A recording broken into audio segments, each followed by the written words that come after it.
Hello and welcome to another episode of the Super Learning Professionals interview series. Today I'm joined by Julia Saxena. Julia is an expert in copywriting and online courses, and she helps experts scale their cohort-based courses as well. I met Julia in the ODCC on their Course Creator Fellowship, where she was a peer supporter actually. So welcome, Julia. Thanks, Dominic. Thanks for having me. So glad to be here.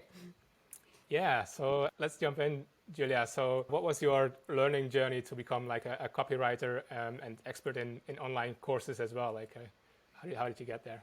Yeah, that's a great question. So it kind of like all started. I used to be a project manager. I used to work in Papua New Guinea, and the job was quite stressful and not very fulfilling for me. So I was looking for kind of like a different way, something different that I could do that would give me like more freedom. So eventually I discovered copywriting. And then I really went down this whole rabbit hole of learning to be a copywriter. And I discovered like a ton of content. So it was like I found blogs and books and podcasts, PDFs and courses. And I started really diving into those. And I took notes about like pretty much everything I consumed. I'm like a notorious note taker. And so my library in Evernote started growing. That's still my favorite note-taking tool, actually. Right. And I started to kind of like set up a notebook for every different type of copy that I would write for clients, be it landing pages or sales pages or emails or Facebook ads. And that started growing and growing. And so now whenever I write like a certain type of copy, I can really just go back and refer to my notes there. And I can easily get back to those best practices. And the same then happened really with online courses and starting to work with online course creators, where I started to collect like all resources I could find. And now I can really dive back into whatever I need to. Yeah, I think that's very interesting. So of course, we always find more and more information, and the information is always growing, right? So you said you have some kind of system of organizing that, like for different types of copies. So how do you keep track of all the new information coming in and merging that into the knowledge you already have? So I guess my system in Evernote is set up in a way that everything that I newly capture is going into an inbox. So I have set it up in a way that I use the Evernote web clipper a lot in Chrome. It's a Chrome extension. So whenever I come across like a blog article or even PDFs or anything, I clip it via the web clipper and it goes automatically into a notebook called Inbox in Evernote. And then kind of like on a regular basis, I would review my inbox and go through the material that I found there. I would read the articles and maybe make some highlights. Or if it wasn't that useful, I will just delete it again. And from there, I'm sorting it into the different other notebooks that it best fit into. Right, I see. So yeah, it's like a process that you've set up for yourself. I think that also helps with processing the information a bit rather than just copying it as it is, because then you don't really internalize it, right? Yeah, for sure. In that way, I've kind of like adopted the progressive summarization technique that I learned in building a second brain. So there, kind of like the first level is that, so you read through an article and then you start bolding certain paragraphs or passages that you find useful. And then maybe you come across this note again, and kind of like the second layer would be then adding like a highlight with a highlight color. Here's the most important areas from those bolded parts.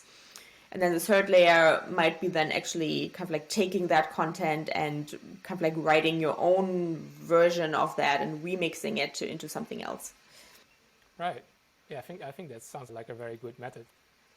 And so to go back a bit to like the copywriting thing, you said you have different sections for copywriting, different types of copy basically. And I'm trying to learn copywriting as well because I need it a lot for like building websites, courses, everything. So yeah, are there some principles that you found are the same for all kinds of copies, or is the key really to make it very specific to the type of content you're writing? Yeah, I think the basic principles really apply to any type of copy that you write, for sure. So I think, and I think it pays off for everyone really much pretty much in business to invest into learning those basic principles. So, for example, one of those basic principles that you can always remember would be that it's never actually about you. It's always about about your audience. Like they are the hero. So because when we are writing to sell our own products and offers, it can be very tempting to trying to tell people like how great that is and what all we've done and our expertise and everything. But we have to remember that our audience, they don't really care about us.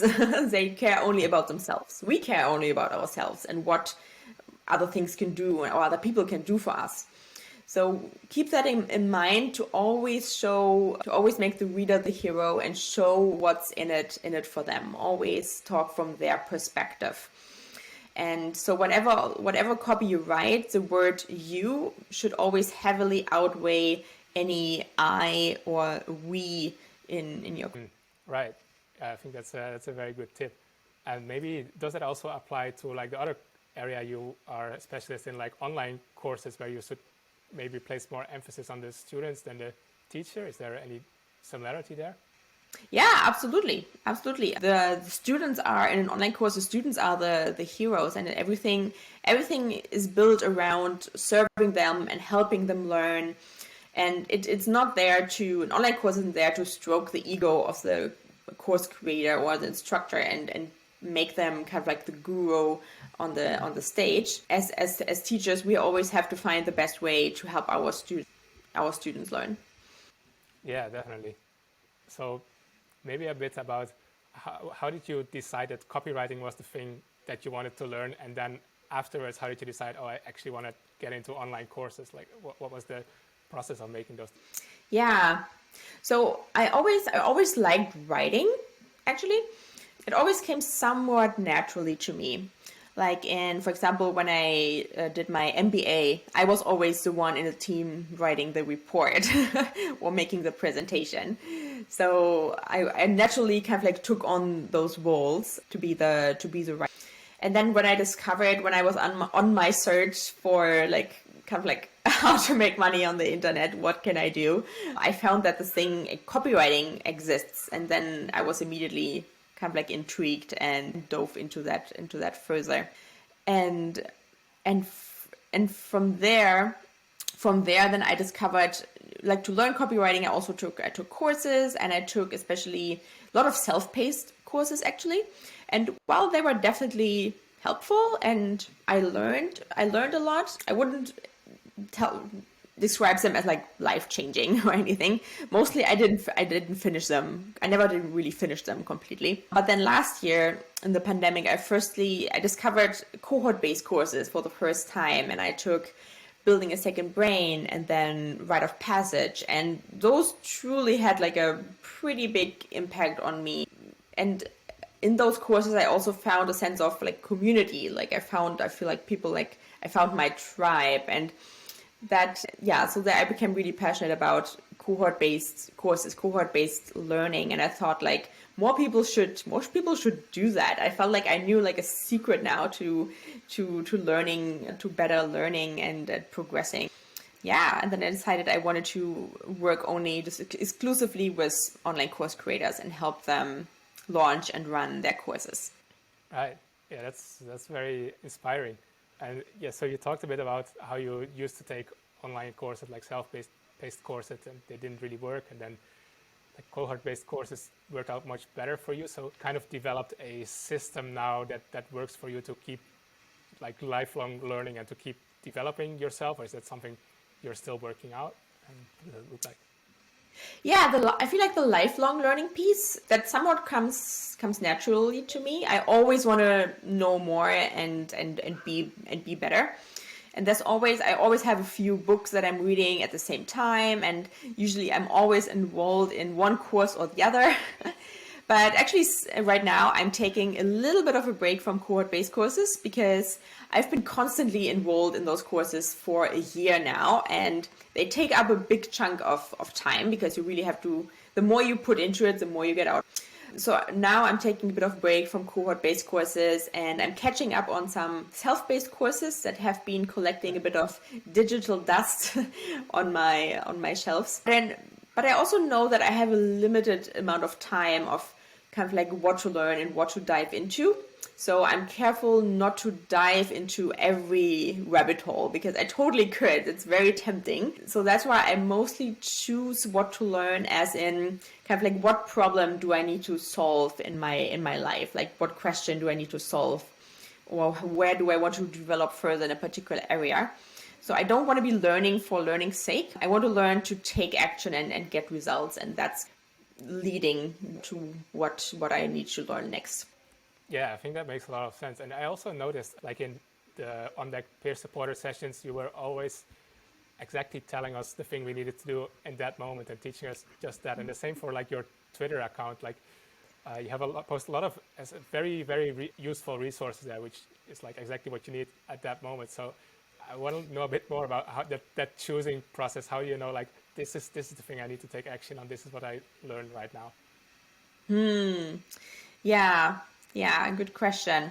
But in generally, I think the general way of kind of like approaching that is that so you kind of decide, or I've decided that I want you to, so I decided that I wanted to become a freelance copywriter.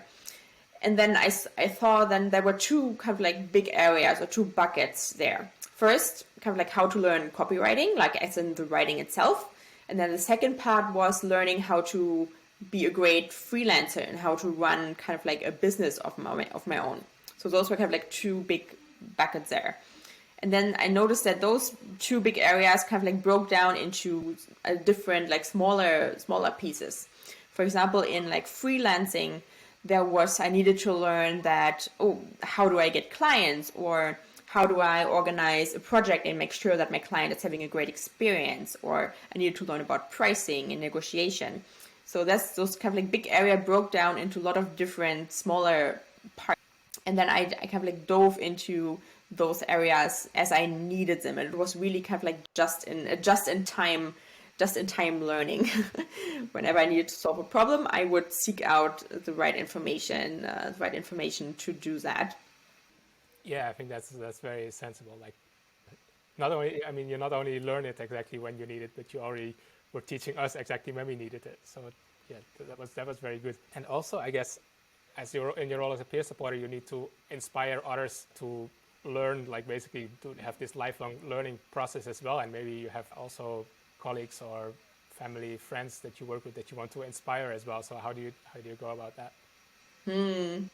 Yeah, this has been a challenge.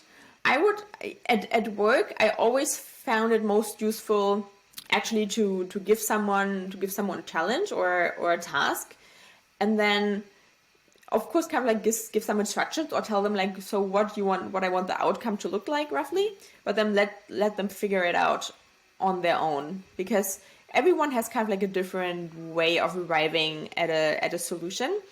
And I always found that learning by doing is still kind of like the best way. It's still like the best way to learn, to make mistakes and to try out different things. So yeah, to give people, especially in a workplace, to allow people the freedom to figure it out on their own and choose their own path, how they want to arrive at a solution. Yeah, definitely. I think learning by doing is definitely, if possible, that's always the best way, right? Yeah, and so in this journey, in your journey from basically copywriting to online courses to becoming like this level of an expert, what has been your biggest learning challenge in a way? Yeah, for me, the challenge was really from going from theory to practice. So to give you a concrete example there, I had no problem writing for my clients. I found that easy because they would take my writing and then put it out there. And I would always give them the advice of like, yeah, you have to kind of like put yourself more out there, be active on social media, just publish, and kind of like giving them the best practices for like audience growth. But I noticed that I wasn't following my own advice like at all. Because like in theory, I understood what I had to do also for my own business to kind of like be more out there. But I had a hard time putting that into practice for myself, because I, like, up until still last year, I wasn't writing for myself and or growing an audience myself. I was very still kind of like staying under the radar. I wasn't active on social media or anything. And it was a mindset issue for me because I saw, what could I like add to the conversation out there? I thought I saw all those copywriters that had so much more experience than I had, and they were already publishing a ton of content. And I thought, like, what? I felt like still a newbie. So what could I add to that? What could I add to that? Why would anybody care listening to me? And that only kind of like got solved, or I overcame that when I joined Rite of Passage last year in July. And there the community really helped me get over that, because so I took when I took the course Rite of Passage, I really took it seriously. So like, okay, I have to do this. I somehow have to figure this out, because I know I have to overcome this challenge to ultimately kind of like go where I wanted to. And being part of the Rite of Passage community, they encouraged me to start publishing, and I was publishing also with other people. They were in the same boat as I was, and suddenly it wasn't as scary anymore. I didn't felt alone on this journey anymore. And I discovered that what I had to say was in fact valuable for other people, and they validated that for me, that my writing was useful, and that really helped me overcome that and kind of like go from knowing in theory what to do to actually putting it into practice and living it. Right. Yeah, I guess that's where cohort-based courses, and especially the peer support and accountability you get there, can really help. Yeah, in this online course space, what do you see as the future? Like, where is it going, and what's your vision? How are online courses in, let's say, 10 or 20 years going to help a much larger part of the population to learn in much more effective ways than we've been doing so far? Yeah, I hope that online courses become the norm, really. that it's not necessary anymore to necessarily go to college, because like I went to college and I also got an MBA, but I felt like I didn't learn a lot of practical knowledge. Like when I then entered the workforce and started working at companies afterwards, I felt like I couldn't really apply much of what I learned in practice. In practice, everything was so much more nuanced and different. And so I hope that the norm will be that there will be a lot of specialized, very, very specialized online courses with really the top-notch experts in their field teaching their way of doing things. And that people are, especially by their companies or in their learning journey, are just encouraged to take those courses to solve very specific challenges for their business or in their life or in general on their journey. And this is really becoming the norm for everyone to keep learning, to keep taking those courses. And I think also what is really needed to make that happen is to have kind of like more curators, I would say, because there's like a ton of information out there, and we really need people who curate just the right information for the right use cases for us. Because, for example, suppose you wanted to actually start an email course.